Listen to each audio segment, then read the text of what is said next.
Hey guys, I know it's been a long time since I've done something fresh. If you've seen any videos on my channel, you've been watching anything that I've put out, and anyway, everything that's been coming out has been stuff that I shot a long time ago and I set up to be scheduled to be viewed at a later time, and it's starting to roll around, and some of it's popping up, some of it's not, because I decided not to show some of it.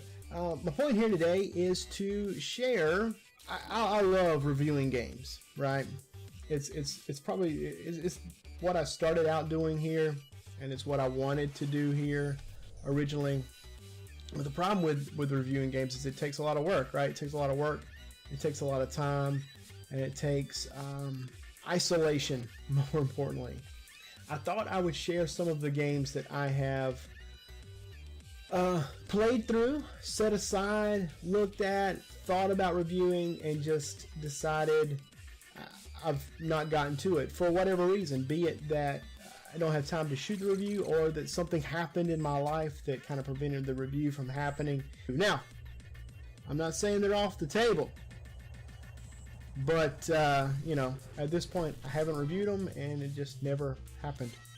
Alright, so the first one I want to talk about was a game called A Story About My Uncle. This is an interesting kind of steampunkish sort of game that deals with a kid that goes to visit with his crazy inventor uncle, only to find him missing, and in the process of searching for him you discover this special kind of like exploration suit, and you go into this almost other world underneath the earth, kind of toward the core, I guess, that basically this whole civilization has evolved, and basically it's kind of like a not to give too much away, I don't want to give too much away, but the game itself is reminiscent of like Mirror's Edge, like it's a first person platformer, and it does it very well. The gameplay is very interesting. There's a lot of like grappling and jumping, and there's puzzle solving in that you've got to figure out the best path and how to achieve the platforming path you have to go, so that in and of itself is a puzzle. It's really good, but the problem I had with it was that right as I really got into it, and I was deep, you know, I was deep into the story, deep into the gameplay. That's the end of the game, so it was kind of a bummer. But it is an independent title, so it's not going to be quite as long as your bigger titles. But it was good, and it was well worth what I paid for it. And I really wanted to review it because it was one of those things that, I mean, you know, it's probably not going to get a whole lot of attention, but it's a game that I think is worth looking at. And but alas, I kind of I played through it, had intentions of writing a review for it. Never got around to it, and it hit a back burner, and before I knew it, the burner was off, and I just never got back to talking about it. So up next is a game that a few years ago, if you follow me on Instagram, there's a handful of you that do, I started posting some work I was doing on a prop, right? I mean, I was ready and wanted to bring back the sweater, right? I wanted to do some traditional, real Weekend Game Guy episodes, and so I wanted to build some props for it and things like that. So I started working on a prop for the Rocketeer for the Nintendo Entertainment System. Now this is something that apparently a lot of people didn't even know that this version of the game existed, but it does, and I liked it as a kid. It was one of those games that me and my brother had, and I love it dearly. And so I made this Rocketeer helmet. Now it's grossly oversized, right? Like it doesn't fit with my glasses. Like, it's ridiculous, right? It's cartoonish, but it was going to be fun to do. But you know, not long after, at that time we were living in a larger house. And I had my own game room, and I had a spot to kind of set up, and I could leave camera stuff set up there and stuff like that, so it wasn't a big deal to shoot. You know, I could just hop in front, do what I had to do, tear down, go edit. I was good to go. It wasn't as involved as it is now, and it was a larger house, so I was isolated. Like I said before, that isolation bit is a thing, you know. So wasn't long after I finished the project that we ended up moving away, moving into a smaller house, and just the feasibility of shooting something like a traditional Weekend Game Guy episode kind of became more and more difficult, and even the thought of it became difficult. So it just never happened. That being said, the game is really good, and I wouldn't mind returning to it and doing some kind of review. As a matter of fact, actually, not long ago, I filmed an unscripted review for it and talked about the prop that I made and things of that nature. But it just came out a garbled, rushed mess, and it wasn't even worth watching. I've never uploaded it. So I've actually gotten an unscripted review shot for it. It was just terrible, and I couldn't bear myself to. I couldn't stand the idea of uploading it, so I didn't. So that's what happened with the Rocketeer. It's sad, but it is a good game, so I guess I can give it a recommendation, but unfortunately I never gave it a review. Once again, we find ourselves talking about a game that I actually shot an unscripted review for, but decided it was such a mess that I couldn't bear to upload it. And that was Dark Forces 2, Jedi Knight. This is one of my favorite games for the PC. It's Star Wars. I love Star Wars. And it was also one of the first games that you could basically be a Jedi. It follows the story of Kyle Katarn and his acquisition of Force sensitivity powers, and it's cool. What was really cool about it was the cutscenes were live action, so that was really a neat thing. And for a long time, that was the closest thing you can get to a new Star Wars movie at that time when it first came out. It was great, and I played through the game just to watch the cutscenes, you know. Besides, it was a good game, yes, but watching the cutscenes alone made it worth it to me. So, you know, it was a great game. It was influential to me. It was, you know, it's a great first-person shooter game. Love that. Star Wars, definitely love that. There's lightsabers and force powers. Who doesn't love that? Just, you know, the review that I shot was crappy, and I never followed it up. And once again, I can give it a wholehearted recommendation, and I've just never got around to giving it a full review.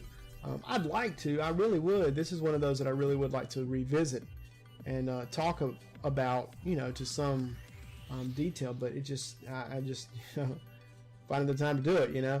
So that's Dark Forces 2, Jedi Knight. So Heavy Barrel was one of those games that came heavily, I didn't mean to do that, recommended by my friend Michael B. the Game Genie. I mean, he hounded me to play this game, and it's good. Don't get me wrong, I really thoroughly enjoy the game. And he hounded me, and I finally played it, and I really liked it. And I said, well, you know what, I will give it a go. I'll play through it with some sincerity and try to get a review together for it. And I played through it quite a bit. I never finished it, but I got pretty deep into it. And it wasn't long after that, all of a sudden, everybody was talking about Heavy Barrel. You know, people were reviewing it. People were doing Let's Plays of it. You know, gameplay videos and stuff like that. And before I knew it, I had waited so long that now I would just look like I was jumping on a bandwagon. And I know that that's not what it's about. But at the same time, I don't want to just do something everybody else has done, especially when they've done it better than me. You know. So I chose not to. That being said, Mike, you were right. This is a fantastic game. And it would have been well worth my time to review. But I didn't utilize the time that I had, and I didn't take advantage of the opportunity I had, and there it goes. That being said, go play it. Michael B. the Game Genie rarely steers me wrong when it comes to games. Rarely. But there you go. So Heavy Barrel. Never got a review. Parappa the Rapper went through many iterations with me. It was one of the first games I ever pulled out whenever I was originally began the channel. It was one of the first games I pulled out and said I wanted to review. And had an idea of a costume, you know. I'd found some, you know, red beanie and all this stuff, and I was going to do, you know, I was going to be Parappa, and my brother was going to be the Onion, and I was going to talk to some other folks and get them to be some other parts from the game. But, you know, it didn't work out to do a regular weekend game, guys. So, you know, it kind of got shelved, but I never let it go because I like the game. And it's one of those, you know, it's kind of an iconic game now, right? Especially for the PlayStation. Well, obviously for the PlayStation. So I shelved it and said, well, you know, I'll do an After Dark of it. And so I did. I you know, recorded myself playing through the game, which is a beast right now. Especially, I think the level behind me playing right now is probably the one that gives me the most trouble. Maybe the chicken level. Well, basically everything. The whole game gives me a hard time, honestly. But you know, it got pushed aside, and even for an After Dark video, it was hard to do it. And you know, whenever you're gonna get an idea that you want to do something one way, to try to change it and do it differently is kind of hard. Like, you know, I was kind of set on the costume and doing something silly and hokey, and I didn't do it. And then after that, just kind of like I wasn't as excited about it. You know, I still wanted to do a real episode with the idea I had, but I never did it. I kind of regret it because it is one of my favorite games on the PlayStation, and it would be. This is one of those that I really would like to go back and talk about because it's a very intriguing game. The art style is really cool to me. It's kind of got like you know, that flat South Park thing going on. It's really cool, and the idea of it kind of being a precursor to things like Guitar Hero and Rock Band, things like that. That's kind of cool. But you know, I don't know. It remains to be seen. I'm not saying it's off the table entirely forever, but at least for now, it's going to be a difficult one to get together and write a review, record a review, and do all that stuff, and come up. See, that was the thing. I had all these ideas for like coming up with stupid raps. See, there was all these great ideas that I just never followed up on, but that was that. Ninja Spirit is hard as balls. No lie. The only way I beat it was by cheating. I mean, if you're watching the background there, you'll see that I don't die, and that's because I'm cheating. That was the only way I could do it. And but it's such a cool game, and it's like a staple for the TurboGrafx, right? It's one of those games on the TurboGrafx that just shines bright. It is a lot of fun. It is very hard, and it's a lot of, but it's a lot of fun. And the first time I ever saw it being played actually was at a MagFest. And my first MagFest, there was this guy sitting at MagFest, at least at that time. I haven't been in a couple years, but they had, you know, consoles set up, and I mean everything, you know, Nintendos, Ataris, TurboGrafx, Dreamcast, whatever. I spent a whole night. I didn't go to bed, well, until that one guy threw up right next to me. He was drunk. It was good time was had by all, but I was playing like Raw Danger or something like that, whatever it is on PlayStation 2, and I played it like all night, you know. Anyway, I saw a guy playing Ninja Spirit, and I kind of like in a stalkery sort of way, just kind of hung out. I wanted to play, but he never got off the system. So, dude that was playing Ninja Spirit that night, you're a jerk for not letting someone else try, because he would lose and just like restart, and I was getting ticked off. Anyway, so I watched and watched and watched intently until finally it got to the you know, he died, and it went back to the title screen basically, and I got to see what the game was called. So I immediately started hunting it down and found it. It's a very cool game. I prefer it over most of your other ninja games, your Shinobis and Ninja Gaidens. It's a personal preference thing. You know, I'm not knocking any of those games because I like them as well. They're also hard. I guess when you put ninjas in a situation, it's not going to be an easy situation, right? That's why you call ninjas. So anyway, Ninja Spirit, great game. Once again, a lot of cool ideas for videos, a lot of cool ideas for costumes and things like that. Just, you know, it's not feasible. You know, it's hard to work that out. You know, especially to do costumes, right? Especially to do a ninja costume, a proper ninja costume, right? You guys that are professional ninjas would know what I'm talking about. It's not an easy thing to accomplish. But anyway, great game. Even if you have to play it on an emulator, it's worth it. So it's a great one. Sorry.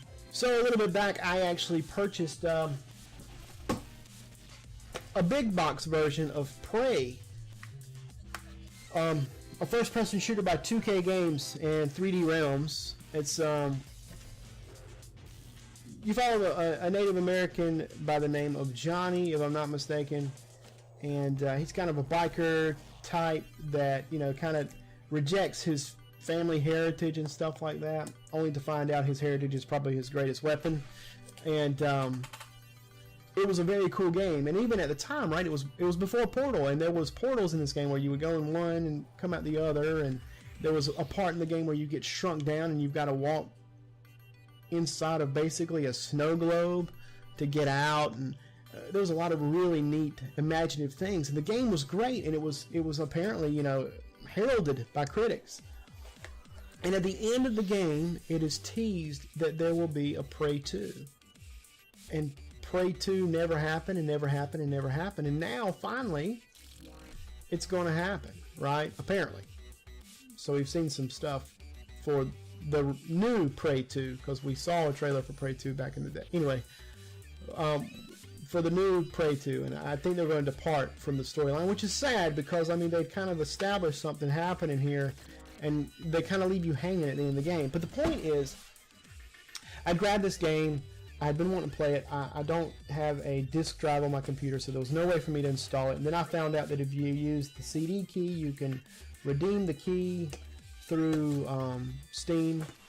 So I did that, and it plays flawlessly. There's actually a couple hacks where you can do it. Up the resolution and make it look really nice. And it looks really good. You know, for as a game as old as it is, it still looks great. Fun game, fantastic game. Imaginative as all get out. Weapons really cool.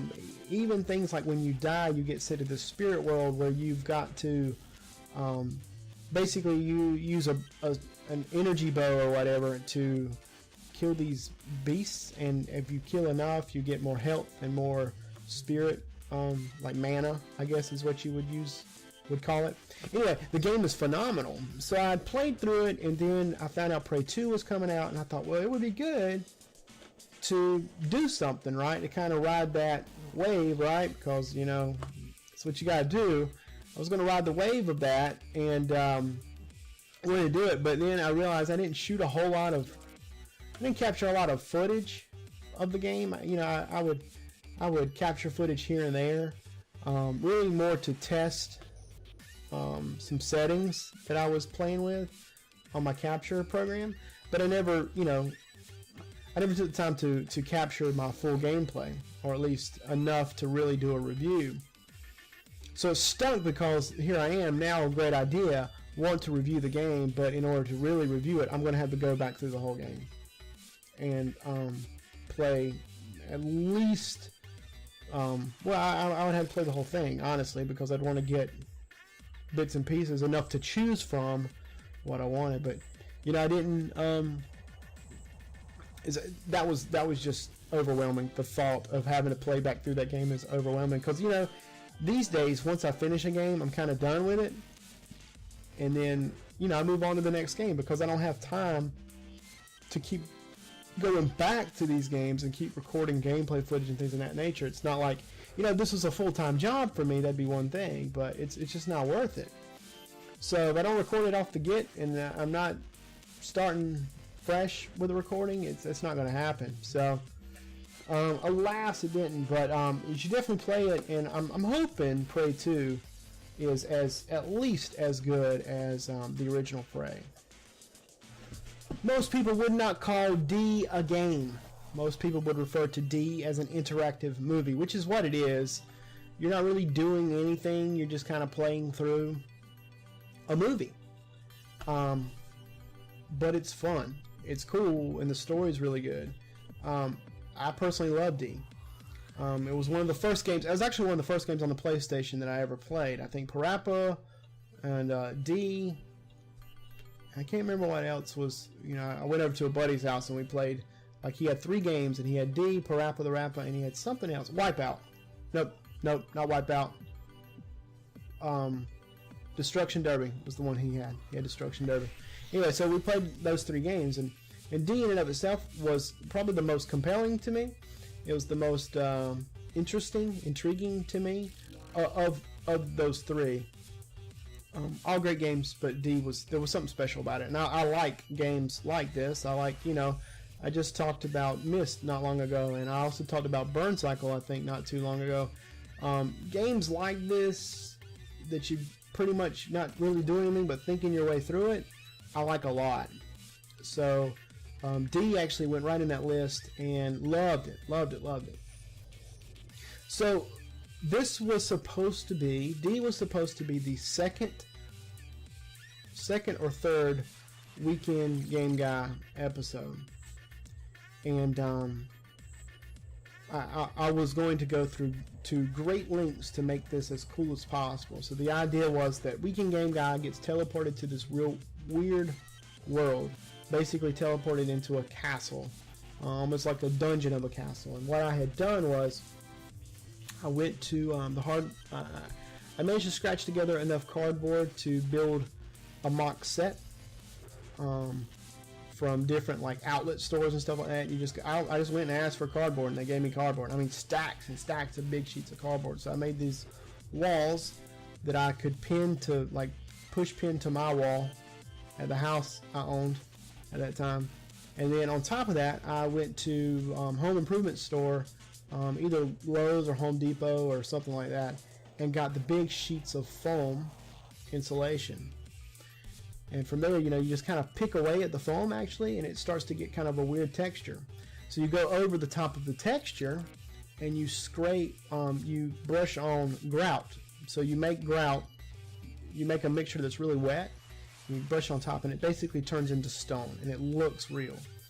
So that was the idea, right? So I made these fake walls, these fake castle walls. A lot of work went into it. A lot of time went into it.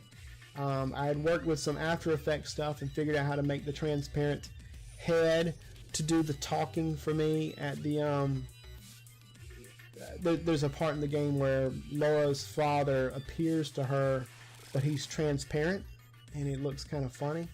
So I actually figured out how to do that and kind of shoot it that way so that, you know, I was my own enemy kind of thing.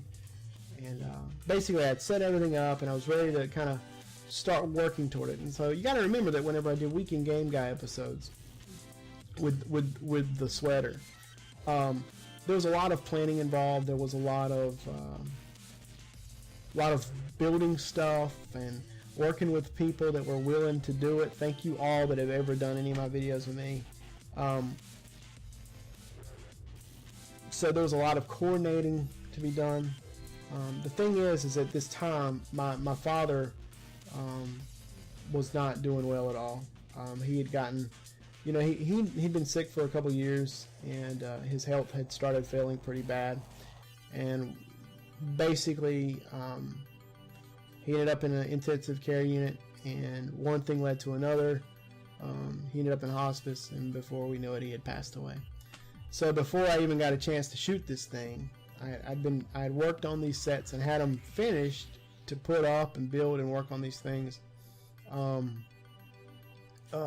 dad passed, so I didn't. After he had passed away, I just didn't want to do it. You know, I didn't want to. I don't know. It was almost like that stuff represented what happened to him, and it just, you know, was less than ideal, and it was less than what I didn't want to. I just didn't want to do it anymore. I think I would love to go back and discuss that game with some detail, and it's one of those games that it's neat to me. It fascinates me. It's one of my favorites. I would love to spend a lot of time talking about it. But you know, for that reason, it got shelved. You know, we had a lot to do after that, and it just kind of, it didn't matter. That wasn't important anymore at that point. And you know, it was one of those perspective moments. You know, like, you know, what really matters is, you know, does doing your little video matter or what? So anyway, I chose not to do it, and I've never returned to it. I play the game all the time, actually, believe it or not. It's one of those games, kind of like Crystallis, actually, that I like to play through on a pretty frequent basis, because it's a cool game, because you have to sit down. If you're going to sit down and play it, that's it. That's what you're going to do. You're going to finish the game. There's no saving. There's no stopping. So it's a good game. But that's that. Well, that's it. That's 7 of the games that I never reviewed. You know, there's a lot of them. Actually, the list is very long, because I always go into, you know, I'll get these big ideas, and I'll get this big, like, surge of, I want to do videos again, hardcore, and stuff comes up. I mean, you know, Symphony of the Night. You guys remember that? Anyway, all that to say, you know, I don't know. I don't know what the future holds for what I do on YouTube. This may very well be the last video I ever make. You never really know, right? Because you can claim you're going to do something all day long, and you can believe you will, but things happen. And the real world steps in and says, you know what? You got to deal with this before you can do whatever. So, you know, you never know. This could be it. But I'm not going to be bold enough to say it is. But I'm not going to be... But I'm not going to be bold enough to say that it is, and I'm also not going to be arrogant enough to say that it is not. So that being said, I want to thank you guys that have watched videos that I've produced throughout the years. I thank you guys that have enjoyed the reviews, the top 10 list, the top whatever list that I make. You know, coffee times. I've enjoyed doing what I do. And if this is it, thanks for being with me so far. And if this isn't it, thanks for continuing to hang with me. Anyway, that's it. Please remember to rate, comment, subscribe as always. Thanks for watching. It don't matter. None of this matters.